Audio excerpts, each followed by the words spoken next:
मैं हूँ रियाज शाह और आप देख रहे हैं स्टार न्यूज मालेगांव चैनल। आइए नजर डालते हैं कुछ खास खबरों। हजरत मौलाना मुफ्ती मोहम्मद इस्माइल कासमी साहब आपके रूबरू। बिस्मिल्लाहिर्रहमानिर्रहीम। नहमदुहु व नुसल्ली अला रसूलिहिल करीम। अम्मा बाद। तेरी रहमतों का दरिया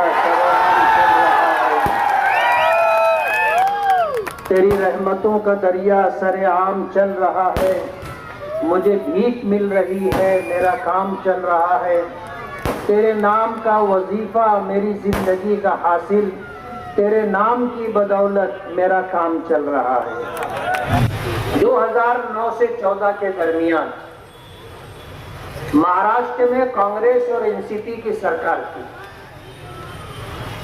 2007 में हमने सियासत में कदम रखा था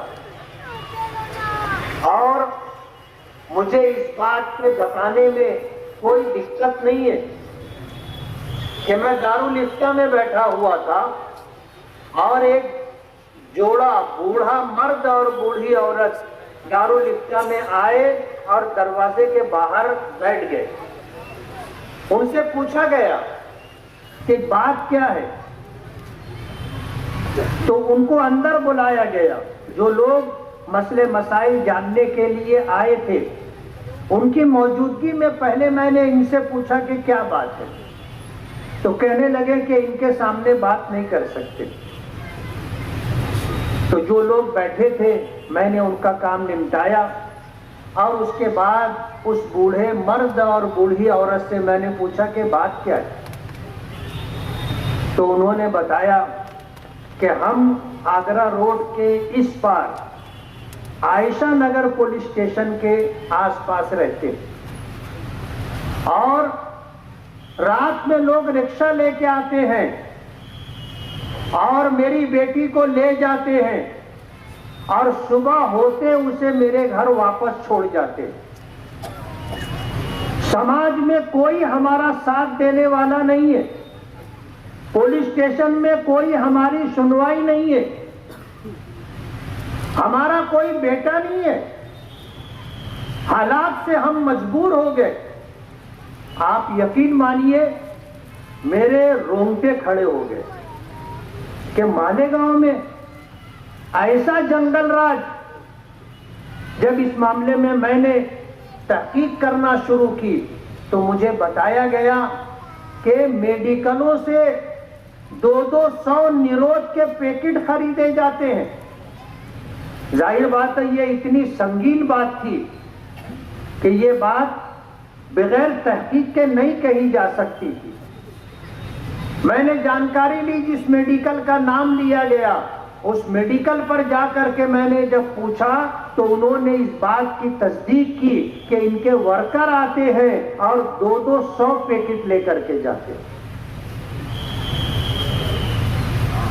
हमें फैसला लेना पड़ा कि अगर शहर इस रुख पर जा रहा है और इस तरह की मजलूम और बेकस लोगों के साथ, हमारी बहन बेटियों के साथ ज्यादती होती है तो इसका सद्देबाब जरूरी है।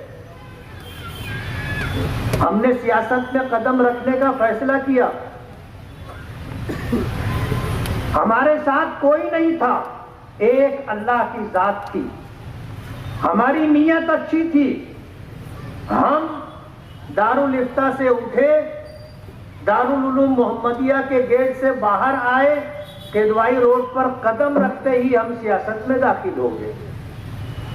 और आपको ये बात बता दूं कि 1.5-2 महीने की मेहनत में हमने कारपोरेशन में अपने 28 कारपोरेटर पहुंचाए। पूरा महाराष्ट्र हैरत कर रहा था और लोग ये समझने लगे थे कि अब ये सियासी पार्टी तीसरा महाज पूरे महाराष्ट्र में लेकर के निकलेंगे।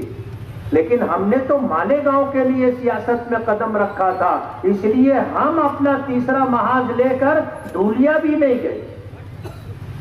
हमने मालेगांव के लिए सियासत की थी और अल्लाह का बहुत बड़ा करम है कि अल्लाह ने हमें ताकत अता की। हमने इस बात की कोशिश की थी कि हमारे साथ ऐसे लोग चुन करके आए जो शहर की भलाई, शहर की तरक्की, शहर का विकास अपने सामने रखते हो। लेकिन हम जिस अच्छे खानदान में जाते थे, जिस अच्छे शख्स के पास जाते थे, वो शख्स माजरत कर लेता था कि मुफ्ती साहब ये हमारा काम नहीं। आप सोचो, लोगों की सोच ये बन गई थी कि इस फील्ड में वही लोग रहेंगे जो ज़िना के आदी हो, जो दारू पीने के आदी हो, जो जुआ खेलने के आदी हो। ये हम लोगों का काम नहीं है। हम कोशिश करते रहे कि अच्छे से अच्छे लोगों को लेकर के आए, लेकिन कहते हैं ना, बुराई में बहुत ताकत होती है, बुराई में बहुत ताकत होती है और बहुत आगे उड़ता हुआ नजर आता है। लेकिन अंजाम अगर आप देखोगे तो अंजाम सच्चाई और अंजाम और हकीकत हमेशा हक पर रहने वालों के साथ होता है। 2009 में हमें चैलेंज किया गया, मां का दूध पिए होंगे तो खुद आओ मैदान में, क्या इसको उसको आप जो है इलेक्शन लड़वा रहे हो, 5 करोड़ रुपया खर्च करने की ताकत होगी तो आओ मैदान में। रमजान का महीना था, मस्जिद की इमामत, कुरान पाक तरावी में सुनाना, वो एक सहम। ऐसे हालात में चैलेंज किया गया। मैंने अपने साथियों से मशवरा किया कि क्या करना चाहिए, क्या करना चाहिए। साथियों ने हिम्मत नहीं बढ़ाई, बल्कि साथियों ने ऐसी बात कही जिससे हिम्मत खत्म हो जाए। जाहिर बात है, उनके सामने भी इनका किरदार था। ये जो कुछ करते थे साथियों को पता था। कहने लगे मुफ्ती साहब अपने हार जाएंगे। तो मैंने उनसे पूछा कि अगर हम हार गए तो क्या हमें फांसी की सजा हो जाएगी या उम्र कैद के लिए हमें उम्र कैद के साथ जेल में डाल दिया जाएगा? तो कहने लगे कि ऐसा नहीं होता। तो मैंने कहा अगर हार जाएंगे तो मैदान में आने के बाद मुकाबला आराई हो तो जीत और हार ही होती है। और इतना हौसला और हिम्मत है कि हारने के बाद भी हम डिप्रेशन में नहीं जाएंगे, घर में घुस के 24 घंटा दारू पी करके नहीं पड़े रहेंगे। हिम्मत है, हारने का हौसला है। और मैंने कहा कि भाई हमने मां का दूध तो पिया है और 5 करोड़ रुपया पैसा खर्चा करके अगर कोई इलेक्शन जीतता है तो ये कोई बड़ी बात नहीं है। हम बगैर पैसे का इलेक्शन लड़ेंगे और इंशाअल्लाह जीत करके बताएंगे।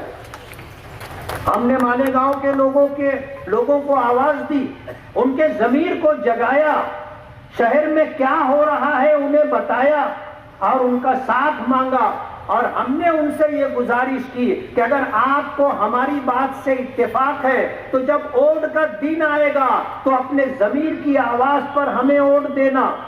और आज अगर आपने फैसला कर लिया है कि आप हमारे साथ रहेंगे तो आप हमें 1 रुपया देना। शहर के लोगों ने 84,000 रुपया दिया, उससे जायद। हमको अंदाजा हो गया कि हम इंशाअल्लाह जीत जाएंगे। रिजल्ट हमको महसूस होने लगा, लेकिन हमने अपनी मेहनत में कोई कसर बाकी नहीं रखी। मालेगांव का एक एक मोहल्ला, एक एक गली और एक एक घर हमने जाने की कोशिश की। और शायद आपको पता होगा कि हम शेख रशीद के घर भी वोट मांगने गए थे, निहाल साहब मरहूम के घर भी वोट मांगने के लिए गए थे। जब हम शेख रशीद के घर गए तो उनके एक साहबजादे कहने लगे कि हमको वोट दो। मैंने कहा मेरे घर मांगने आओ, मेरे घर मांगने आओ, मुझे वोट चाहिए और आपके घर वोट है तो हम वोट मांगने के लिए आए। आपका हमारा कोई जाति झगड़ा नहीं है। 2009 में इस शहर के लोगों ने जिस तरह नवाजा, पूरे मुल्क में एक तारीख बनी, पूरे मुल्क में एक तारीख बनी कि हमने लोगों के दरमियान अपील की कि अपने जमीर की आवाज पर वोट देना और अपनी मेहनत और हलाल कमाई से 1 रुपया देना। लोगों ने दिया और मालेगांव के लोगों ने एक तारीख बनाई। 2009 में चुनकर आए, 14 तक कांग्रेस एनसीपी की सरकार थी।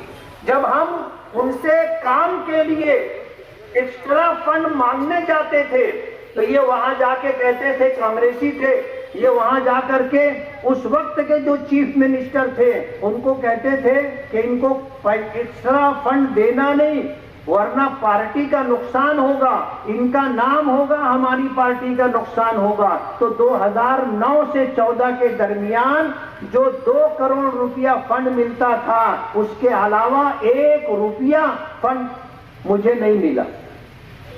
ये इनकी कारस्तानी थी। 2014 में मैं इसी बुनियाद पर इलेक्शन हारा कि इन्होंने कहा कि इनको काम करना नहीं आता। इन्होंने क्या किया है, 5 साल का हिसाब देना। जीत और हार नसीब और मुकद्दर से है, लेकिन जीत के भी कुछ असबाब होते हैं और हारने के भी कुछ असबाब होते। जाहिर बात है 5 साल में हम कोई बड़ा काम नहीं कर पाए थे। 2 करोड़ रुपया ऐसा होता है जैसे ऊंट के मुंह में जीरा। हम शहर में क्या करते। इलेक्शन हार गया मैं, लेकिन मैं घर में नहीं बैठा,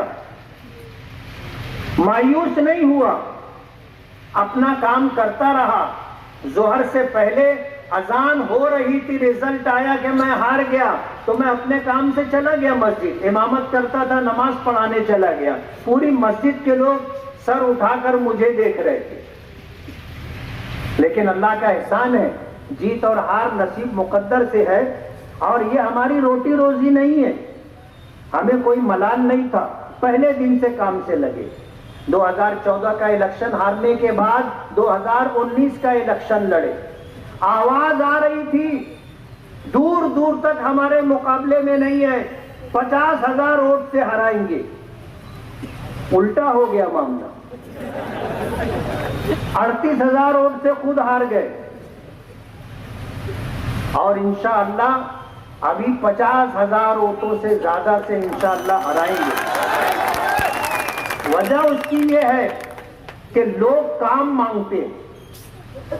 आपने जिन उम्मीदों से मुझे चुन करके दिया था, एमएलए का काम रोड बनाना नहीं है, एमएलए का काम गटर बनाना नहीं है, एमएलए का काम लाइट नहीं है, एमएलए का काम पानी की पाइपलाइन गली गली में बिछाना नहीं है।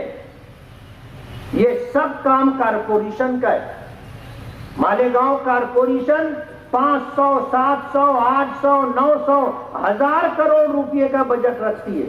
ये हमसे 5 साल का हिसाब मांग रहे हैं, मैं आपको हिसाब देना चाहता हूं और आगरा रोड के इस तरफ का हिसाब दूंगा, पूरे शहर का नहीं। 2 करोड़ के बजट से 1000 खोली पहली गली का रोड हमने बनाया, जो शहीद इलाहिया मस्जिद वाली गली, जहीर अशरफ वाली गली, हाजी टेलर के पीछे वाली गली और सखावत होटल से आबिद सोडे वाले तक का रोड, वो जो मैदान है, 2 करोड़ रुपए में हमने ये काम किया। 1.25 करोड़ रुपए के बजट से ये सलाम चाचा रोड का काम हुआ है। 75 लाख रुपए के बजट से मासूम साइजिंग से मुफ्ती आजम मस्जिद तक रोड बना। आयशा नगर कब्रिस्तान के बाजू वाला रोड जो रमजान पूरे की तरफ जाता है, वो रोड बना। 30 लाख रुपए के बजट से सूफिया मस्जिद से आयशा नगर कब्रिस्तान गेट तक रोड। 60 लाख रुपए के बजट से आयशा नगर कब्रिस्तान में अशरफी जनाजा हाल, लाइट पोल। 50 लाख रुपए के बजट से सर्वे नंबर 57 में 2 गलियों का काम और हुमैदुल नियादी मस्जिद के पास की 3 गलियों का काम हमने किया। 20 लाख रुपए के बजट से हुसैन सेठ कंपाउंड में सीमेंट कंक्रीट रोड हमने बनाया। 20 लाख रुपए के बजट से सूरत साइजिंग वाले रोड, ये काम इफ्तिताह हुआ, शुरू हो गया है। आगे जो होने वाला काम है कि 1 करोड़ 22 लाख रुपए के बजट से गोंदबाड़े से शिकारी चौक तक और शिकारी चौक से पहलवान स्वीट सेंटर तक रोड बनेगा। 1 करोड़ के बजट से मुफ्ती आजम मस्जिद से 4 1 करोड़ रुपए के बजट से मासूम साइजिंग से कुसुम्बा रोड तक और नय्यर चौक से जरवाला के कारखाने तक, जिसको ठंडी सड़क कहते हैं, वहां तक रोड बनेगा। और जफर इकरा वाली सामने जो गली है वो भी इंशाअल्लाह बनेगी। शाबान नगर अशरफी मस्जिद वाली गली बनेगी। ये काम वर्क ऑर्डर हो चुका है। अल्लाह का बहुत बड़ा करम है। एक एमएलए होने की हैसियत से ये हमारा काम नहीं था। हमारा काम तो ये था कि टेहरे चौखुल्ली से लेकर के 40 गांव फाटे तक 166 करोड़ रुपया 166 करोड़ रुपया हमने मंजूर करवाया है, जिसमें दोनों साइड से सर्विस रोड बनेगी और 3 फ्लाईओवर बनेंगे और अंडरग्राउंड पास रास्ता बनेगा। ये एमएलए का काम। हमने एमएलए होने की हैसियत से तलवाड़ा डैम से मालेगांव फिल्टर प्लांट तक जो पानी की पाइपलाइन 40 साल पुरानी थी, जो सड़ गई है, उस नई पाइपलाइन के लिए हमने 145 करोड़ रुपया मंजूर करवाया। दुआ बहार की मांगी तो इतने फूल खिले, कहीं जगह न रही मेरे आशियाने में। मालेगांव के लोग कहते हैं, कुछ लोग, कि काम की बुनियाद पर कोई नहीं जीतता। काम की बुनियाद पर कोई नहीं जीतता, बल्कि लोगों को जो झांसा दे दे वो जीतता है। लेकिन मैं इस बात से इत्तेफाक नहीं रखता। अगर 300 करोड़ रुपया 2 बड़े कामों के लिए हम लाए हैं, तो कमोबेश 100 करोड़ रुपया हमने शहर की तामीर और तरक्की के लिए भी हम लेकर के आए। अभी इलेक्शन का ऐलान नहीं हुआ है और हमने अपने पहली मीटिंग में ये बात कही थी कि गधे 1.5-2 महीने से दौड़ रहे और हम उनके साथ दौड़ना नहीं चाहते थे। हम इंतजार कर रहे हैं कि इलेक्शन का ऐलान होगा तो इलेक्शन लड़ेंगे।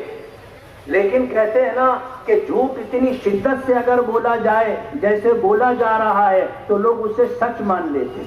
हमको मैदान में आना पड़ा। ये मीटिंग पर मीटिंग, बागबानों की मीटिंग, बूढ़ों की मीटिंग, जवानों की मीटिंग, बच्चों की मीटिंग, फकीरों की मीटिंग, सब मीटिंग ले रहे। मुझे जब इन्होंने बूढ़ों की मीटिंग ली, ये वो लोग थे जो मरहूम शेख रशीद साहब के साथ रहते थे, उठते बैठते थे। आज उन बूढ़ों को ये कहा जा रहा है कि तुम्हारा सब तो हम करते, तुमको हम संभालते हैं। इस तरह की जो बातें कही गई, तुम्हारे हॉस्पिटल का खर्चा, तुम्हारे घर का खर्चा, तुम्हारी बीड़ी का खर्चा सब हम करते। वो भी हैरान हो गए कि शेख रशीद हमको क्या देते थे वो हमको मालूम, उन पैसों से हम क्या करते थे हमको मालूम। मरहूम शेख रशीद का हाथ अच्छा था और खुला हुआ हाथ था। आज मालेगांव में उनके जाने के बाद बहुत सारे लोग कहते हैं कि शेख रशीद ने हमको इतना पैसा दिया, बेटी की शादी थी तो इतनी मदद की, घर बनाने का मौका था तो हमारी इतनी मदद की। आज शेख रशीद मरहूम की नेकी को ये एहसान के तौर पर जतलाकर भुनाना चाहते। उन बूढ़ों में से कई बूढ़ों ने कहा कि ये तो ऐसा भुला करके हमसे कह रहे थे कि जैसे पूरे मजमे में हमारा कपड़ा उतार रहे, हमको जलील कर रहे। इस तरह उनको जो है मुखातब किया गया कि उनको जिल्लत महसूस होने लगी।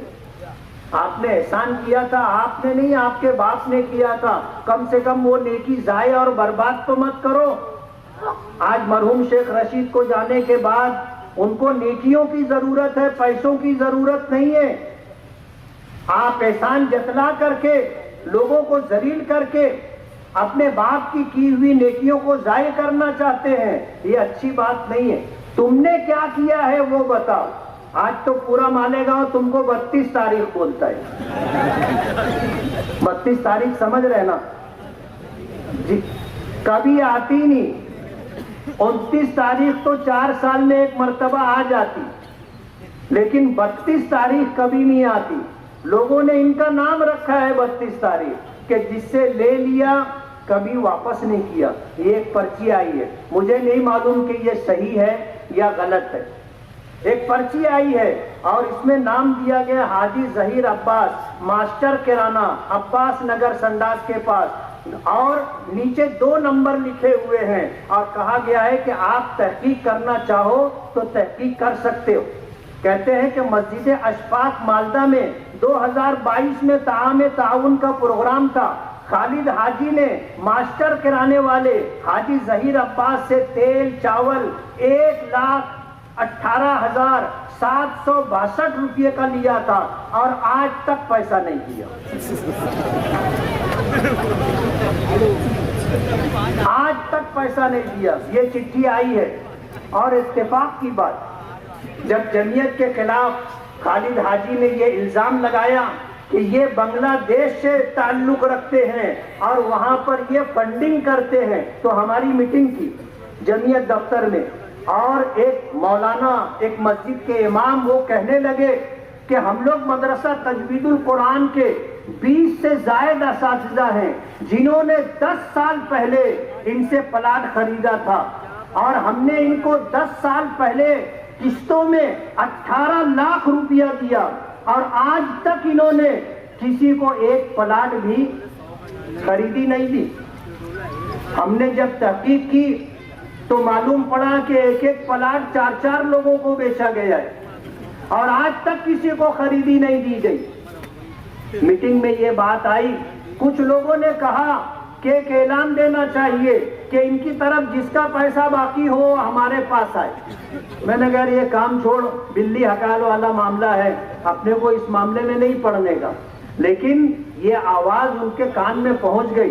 वो मौलाना लोगों को बुलाए और बुला करके उनको 16 लाख रुपए की जगह 22 लाख रुपए की कीमत बता करके उनको खरीदी दे दी।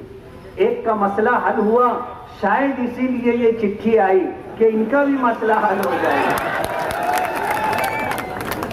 और भी लोग आए हमारे पास, महादे मिल्लत के असातिज़ा किराम, उलमाए किराम, उनके साथ भी यही धोखाधड़ी की गई है। और बताने वालों ने बताया कि जाने दो दीगर असातिज़ा, मुफ्ती हसनैन साहब को भी इन्होंने 4 प्लाट का पैसा लिया, आज तक प्लाट नहीं दिया। और धीरे धीरे ये तादाद बढ़ती जा रही है। 10 साल पहले 18 लाख रुपया लिया और 10 साल के बाद 16 लाख रुपये की जमीन 22 लाख रुपये की बता करके दे रहे। उस वक्त का 18 लाख रुपया 10 साल के बाद उसकी क्या कीमत बनती है आप अंदाजा कर सकते। ऐसे 50 वाकयात हैं नशे के ताल्लुक से। सभी लोगों ने तकरीबन ये बात कही और यही इलाका है जो सबसे ज्यादा मुतासिर है। कभी आपने सुना होगा खालिद हाजी साहब निकले थे एक टोली लेकर के और कहते थे नशा मुक्त मालेगांव।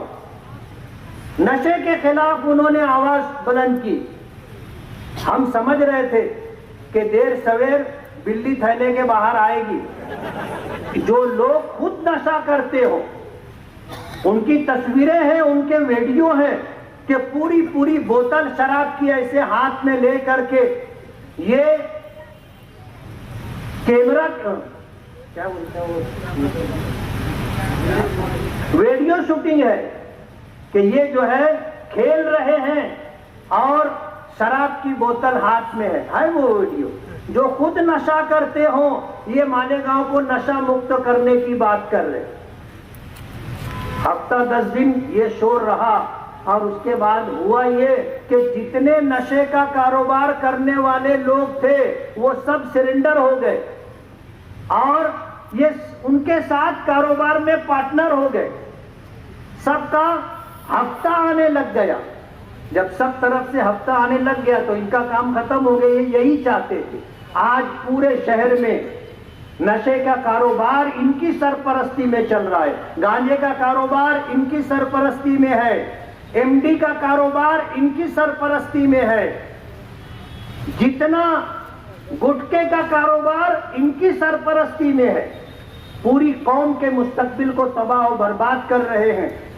और अभी टप्पे टप्पे से हमारे पास धमकी आमेज बात आती रहती है कि बंबई के, थाना के, भिवंडी के जितने वांटेड लोग हैं पुलिस लिस्ट में, वो सब मालेगांव में आ रहे हैं और सबकी सरपरस्ती ये कर रहे हैं। मैं बहुत सफाई के साथ कह देना चाहता हूं, एक दादा की भी दाल नहीं गलेगी,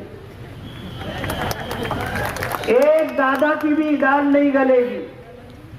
कहते शरीफ आदमी को गुस्सा देर से आता है, लेकिन जब आता है तो अगली पिछली सारी कसर निकाल लेता है। ये आधा और दादा लोग से हम लोग डरते उड़ते नहीं। जो बुज़दिल होगा, जो गुनहगार होगा, जो 2 नंबरी काम करता होगा, जो खोटे धंधे से पैसा कमाता होगा, वो डरेगा। हम डरने उड़ने वाले नहीं हैं। और मैं ये पैगाम देता हूं पूरे शहर को कि तुमको भी डरने की कोई जरूरत नहीं है। वो दिन खत्म हो गए जब खलील चचा छलांगों से फाख्ता मार लेते थे, यानी खुद कभी कुछ नहीं किए लेकिन छलांगों से फाख्ते मार लेते थे। 2 रिक्शा 4 रिक्शा भर के लोग चले जाते थे। अब वो बात नहीं है। अब तो ये खुद घर से निकलते डर रहे ना। जब इनको कहीं निकलना रहता है तो 50 लोग होंगे कि जहां जाना है वहां तक दो आदमी रास्ते में खड़े रहते। हाँ, रास्ता क्लियर है तो ये वहां से आगे बढ़ते। अगली जगह से फोन आता, रास्ता क्लियर है, तो आगे बढ़ते। अगर कभी हम तो चाहते कि रास्ते में जो आदमी है वो कभी बोल दे साहब क्लियर नहीं है, तो ये वहां से वापस चले जाएंगे। घर के पास 4 आदमी उधर बैठे, 4 आदमी उधर बैठे, 4 आदमी उधर बैठे। कौन आ रहा है, कौन जा रहा है, कौन रुक रहा है, ऐसी जिंदगी जी रहे और शहर को डराने की बात कर रहे। आपको डरने की कोई जरूरत नहीं है।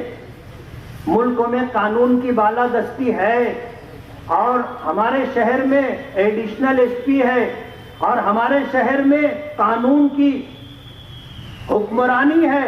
आपको डरने की जरूरत नहीं है। अगर इनमें से किसी ने भी हाथ पांव फैलाया तो आप देख लेना उसका अंजाम क्या होगा। डरने की बिल्कुल जरूरत नहीं है। हमारी ये मीटिंग थी, जलसे की शक्ल में तब्दील हो गई है।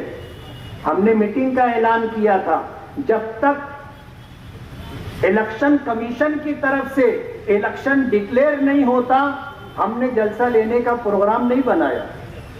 लेकिन हम भी अपने तौर पर काम कर रहे हैं और अब इनकी हालत तो ऐसी हो गई कि जितना इनको कहना था सब कह चुके। अब जो जलसे में ये 1-1 घंटा तकरीर करते तो वही पीछे की जो कहानी है वही सुनाते रहते। आज इनके पास इलेक्शन लड़ने के लिए कोई मुद्दा नहीं है, कोई मुद्दा नहीं। बोलते एक मर्तबा, अरे कारपोरेशन में 7.5 साल तक तुम्हारे माँ बाप मेयर रहे, क्या दिया मालेगांव को? हमसे 5 साल एमएलए-शिप का हिसाब मांगते हो? अरे पहले 7.5 साल मेयरशिप का हिसाब दो।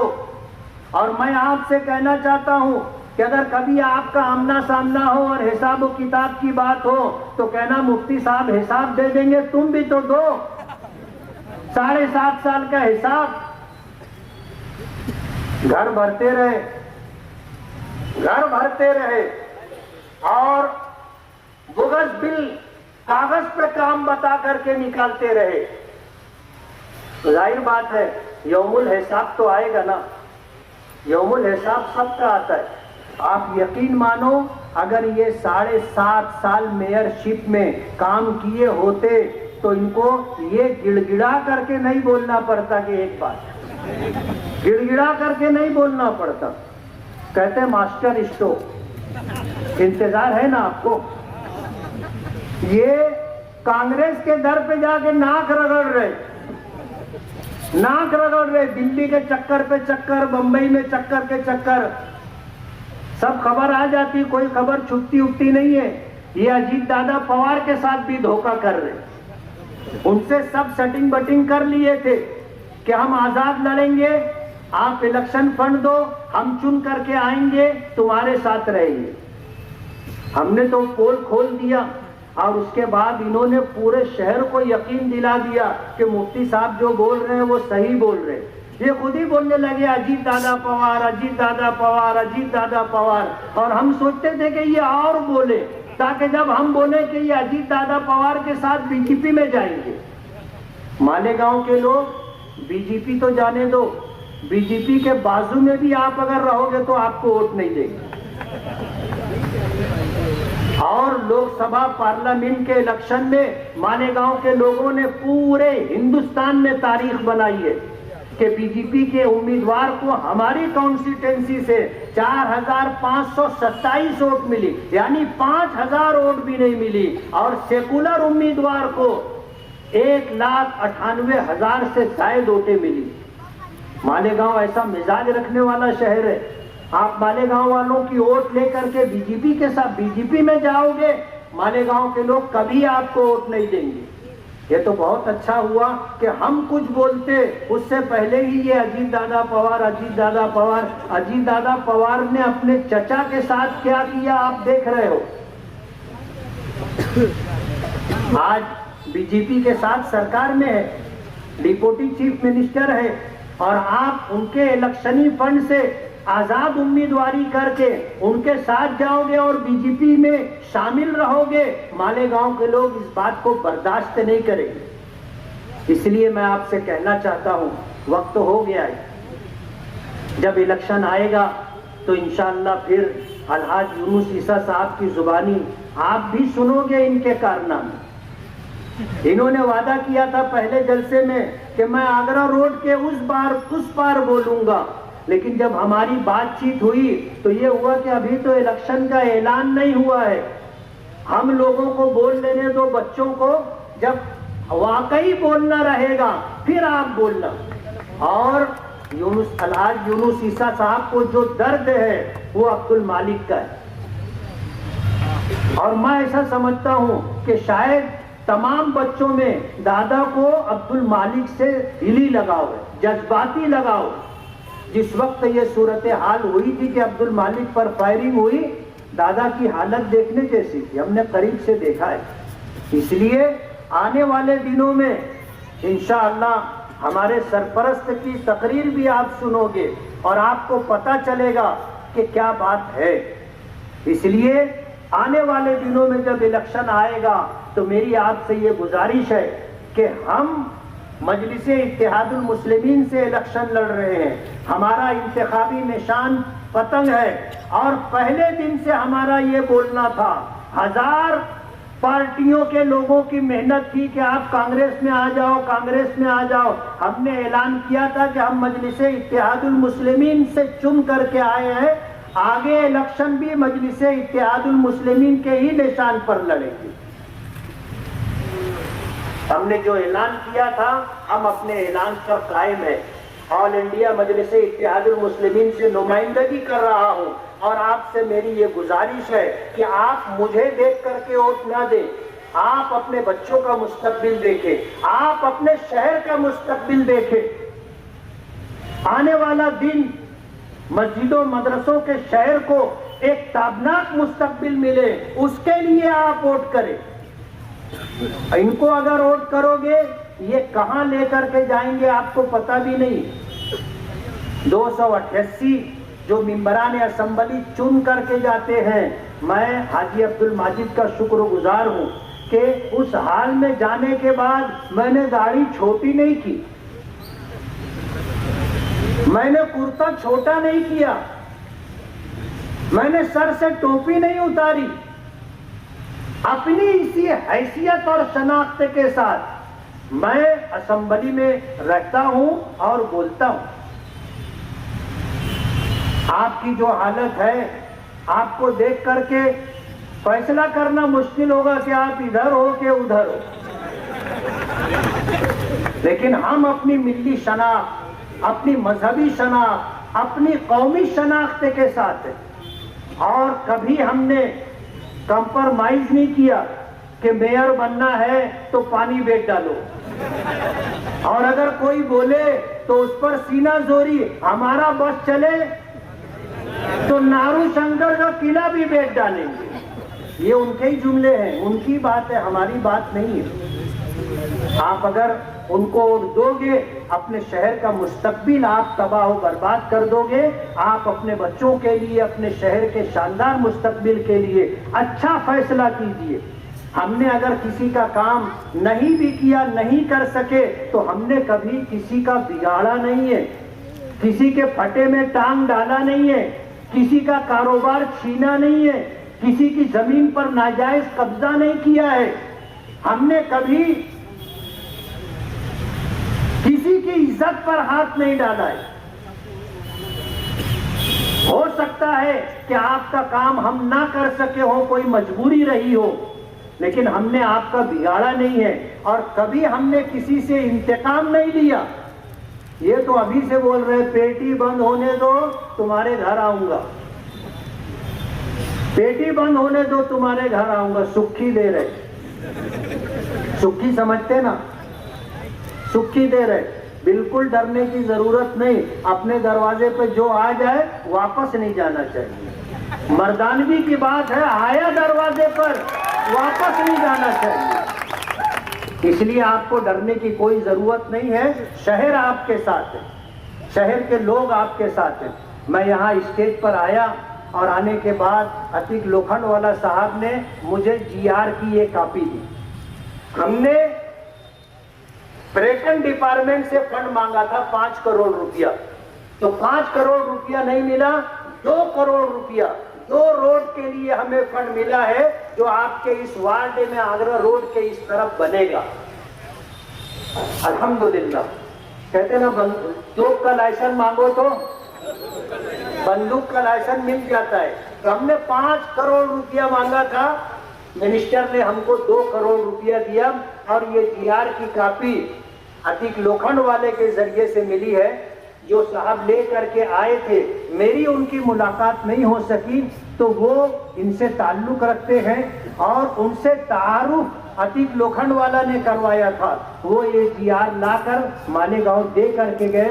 मैं उनका भी शुक्रगुजार हूँ, अतीक लोखंडवालों का भी शुक्रगुजार हूँ, और इस मीटिंग की कामयाबी पर मैं अल्लाह रब्बुल आलमीन का और अल्लाह रब्बुल आलमीन के बाद अपने तमाम साथियों का और तमाम हाजरीन का शुक्रगुजार हूँ। और ये गुजारिश है कि आने वाले इलेक्शन में आप मुझे वोट दें, पतंग की निशानी पर आप वोट दे करके अपने शहर के मुस्तकबिल को बनाने और संवारने की कोशिश करें। बहुत बहुत शुक्रिया। दुआ करने भाई बिस्मिल्लाहिर्रहमानिर्रहीम अल्हम्दुलिल्लाहि रब्बिल आलमीन अल्लाहुम्मा लकल हम्दु कमा यंबगी लिजलाली वजहिका व अज़ीम सुल्तानिक अल्लाहुम्मा इन्नका अंतल्लाह ला इलाहा इल्ला अंता अलैका तवक्कलना व अंता रब्बुल अर्शिल करीम मा शा अल्लाहु काना व मा लम यशा लम यकुन व ला हौला व ला कुव्वता इल्ला बिल्लाहिल अलिय्यिल अज़ीम अल्लाहुम्मा यस्सिर लना उमूरना मअर राहति लिक़ुलूबिना व अबदानिना व सलामति वल आफियति फी दीनिना व दुनियाना अल्लाहुम्मा इन्ना नस्अलुकल फौज़ वल फलाह वल